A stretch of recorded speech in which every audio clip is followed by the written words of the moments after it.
আজকের বাড়িতে খুব সহজে বানিয়ে নিলাম মিনি গোলাপ জামুন, তাও আবার মাত্র এক বাটি সুজি দিয়ে। সুজিটাকে প্রথমে আমি শুকনো কলায় একটু ভেজে নিচ্ছি, একদমই কিন্তু লাল করছি না, শুধু সুজির কাঁচা গন্ধ চলে যাওয়া পর্যন্ত ভেজে নিচ্ছি। এবারে যে বাটির মাপের নিয়েছিলাম সুজি, সেই বাটির মাপেরই নিয়ে নিলাম 2 বাটি দুধ।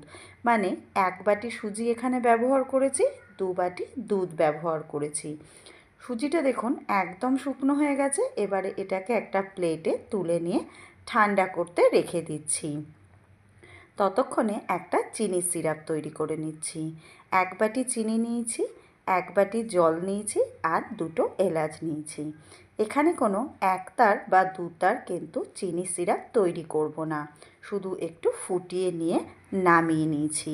ততক্ষণে দেখুন সুজিটাও সুন্দর ঠান্ডা হয়ে গেছে। এবারে এটাকে মাখানোর জন্য নিয়ে নিয়েছি 1 চামচি ঘি। খুব ভালো করে এটাকে মেখে একটা ডো তৈরি করে নিয়েছি। ডোটা থেকে ছোট ছোট করে লেচি কেটে নিচ্ছি প্রথমে। এই লেচিগুলো থেকেও আরও ছোট করে লেচি কেটে নিয়েছি। হাতের তালুর মধ্যে ঘুরিয়ে সুন্দর ছোট ছোট বল তৈরি করে নিয়েছি। দেখেই বুঝতে পারছেন একদম কিন্তু ছোট ছোট বল তৈরি হয়ে গেছে। ব্যাস, এবারে এখানে দেখুন কড়াইতে তেলটাকে গরম করে নিয়েছি। তেলটা কিন্তু খুব বেশি গরম করবেন না, হালকা গরম করে একদম লো ফ্লেমে এগুলোকে ভেজে নিতে হবে ব্রাউন করে। সুন্দর দেখুন এগুলো ব্রাউন রং ধরে গেছে।